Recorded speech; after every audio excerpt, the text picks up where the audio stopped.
Good morning, Carabiners. RJ back with another video, so let's get to it. Uh, Went a little out of order this week. Normally I'd have done Wednesday as my Kidz Korner, but I really wanted to show off that celebration postcard set. If I had thought about it ahead of time, I just would have released that on Friday, but I forgot about it. So I'm just doing my Kidz Korner episode today. Again, not sure if anybody cares that I'm doing this. I honestly believe that no kids are watching. I believe no of the parents even care that I'm doing this. But I'm doing this because I'm trying to at least show kids and parents out there that there are things you can collect that don't cost a lot of money, that kids will be excited for, and that might drive their passion to want to become a lifelong collector of baseball cards or sports cards. But be that as it may, let's get to it today. Today's random Mike Schmidt item of the day. 1979 Topps team card. For the life of me, I've been trying to figure out which one of these individuals on this team is Mike Schmidt, and I'm having a significant amount of difficulty deciding. The closest I could come is that it's this guy in the back corner. He's the only one who kind of looks like Mike Schmidt to me at all in this entire image. So that was my guess. Doesn't matter if I'm right or wrong. This is my 1978 Topps, I'm sorry, 79 Topps, excuse me. 1979 Topps Phillies team card, and it's part of my Mike Schmidt collection. All right. Today's random baseball item of the day. My aunt, many years ago, used to be a seller of Avon products. Avon was one of those network marketing, mail order catalog kind of stores or companies. Always had women setting up homes, trying to sell people things. My aunt used to sell at a little flea market stand in a certain town, and the Avon company every once in a while would release collectibles as part of their line of stuff, and some of those collectibles were sports related, specifically baseball related. And whenever a baseball related Avon item came up for sale, my aunt would make sure I got a version of that. She'd just give it to me as a gift. So today what I have to show off is just a simple pen. I have no idea who manufactured the pen. Chances are it was Avon directly, but there's no maker's mark of any kind on the pen.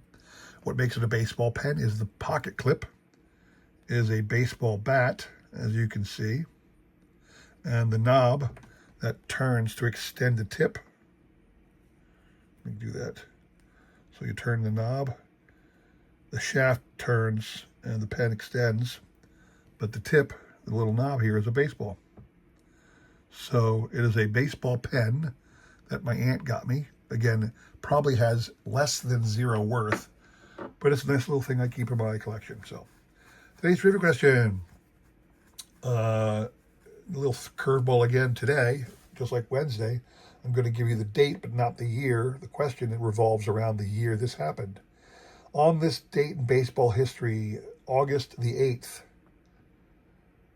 the Cubs play their first night game at Wrigley Field, but it is washed out by rain, almost as if the gods are saying, "Thou shalt not play night baseball at Wrigley."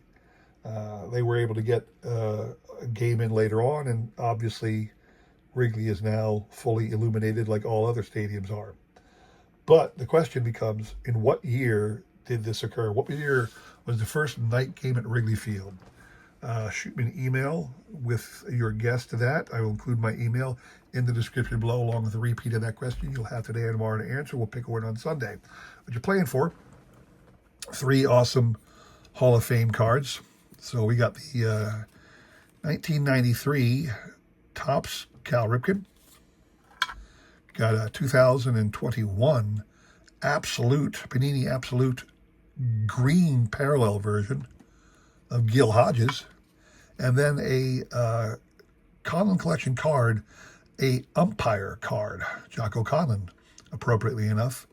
Hall of Fame umpire he is, and if you're a Hall of Fame collector, getting umpire cards can often be a chore.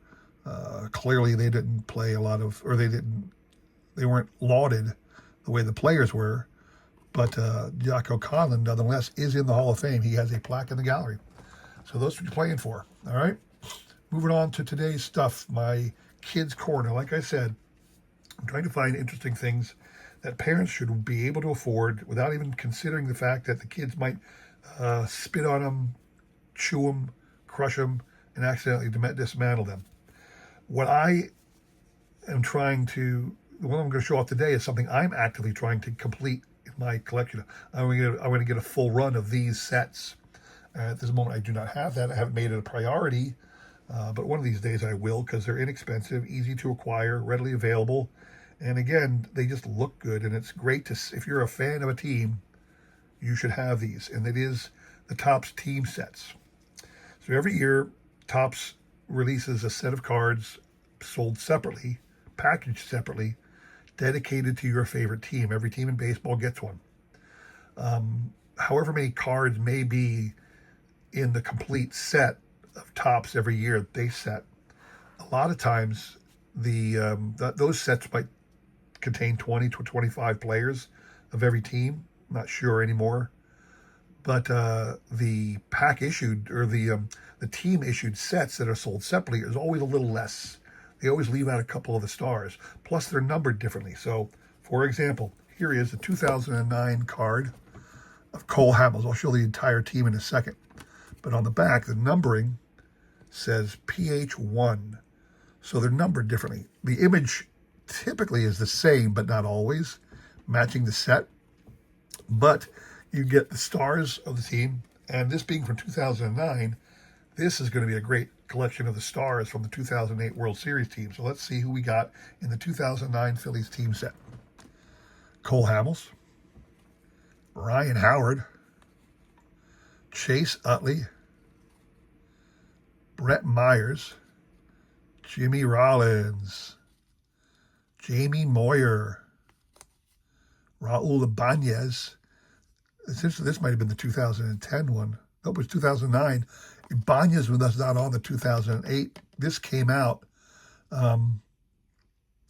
You can see here, if you look on the back of the card set again, this is from 2009 because it only has the 2008 stats. He was with the Mariners. This is released typically mid-season. That's why they have a picture of Ibanez with the Phillies. Brad Lidge, our awesome closer that year.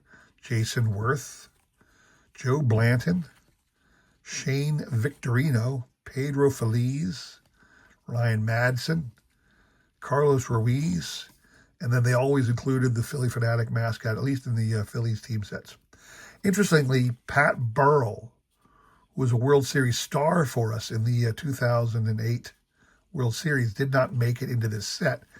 Raul Ibanez had come over from the Mariners by a free agency, and he was our left fielder in 2009. So you got your starting lineup pretty much, plus a couple of great pitchers and the Fanatic. That made up this 15-card set, okay? Showing off one of the more recent sets that they released. And again, the numbering is the same, PH, and the number of the card.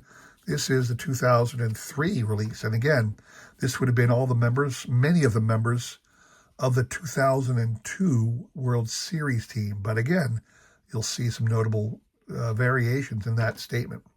So you got Bryce Harper as number 1. Pretty cool card. JT Realmuto. Great images on this one. Rhys Hoskins. Alec Bohm. Aaron Nola. Jose Alvarado. Ranger Suarez.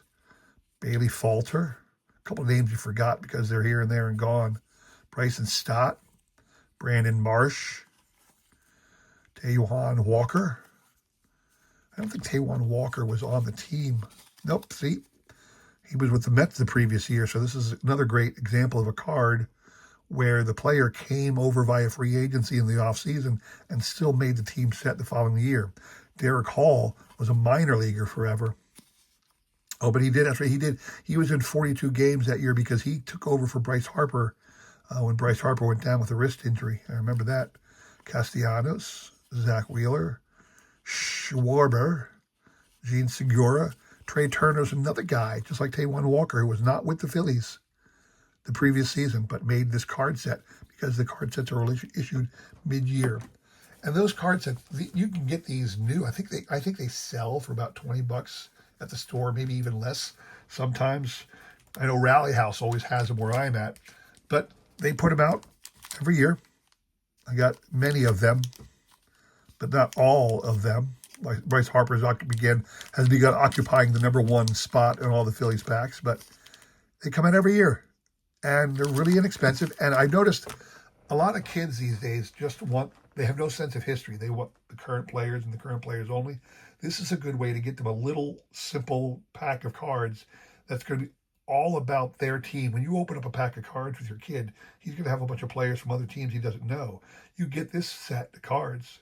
Every player's on his team. Every player's one of his favorites. So it's a really cool way, again, to get your kids interested in card collecting.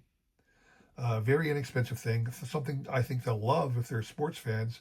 And if they go through them and crunch the cards because they're kids, or chew them up because they're kids, it doesn't matter.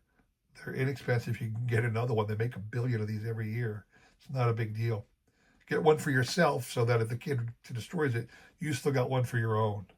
But again, I'm trying to give examples of things that we can put in front of our kids that they will love, they should love to play with. You can feel okay giving to them and walking away. And it's all about trying to help kids develop a love and appreciation of the hobby of sports card collecting. So that's all I have for you today. I hope you enjoyed that video as well. If you did, please consider like, subscribing, commenting, and all that jazz. I really do appreciate your support as I try my best to support the skate card community. Thanks for watching. Please come back on Sunday for my trivia recap. We'll be giving away all those awesome cards to a few lucky winners. And we'll have more great stuff next week as well again. Hope you all had a great week. Take care.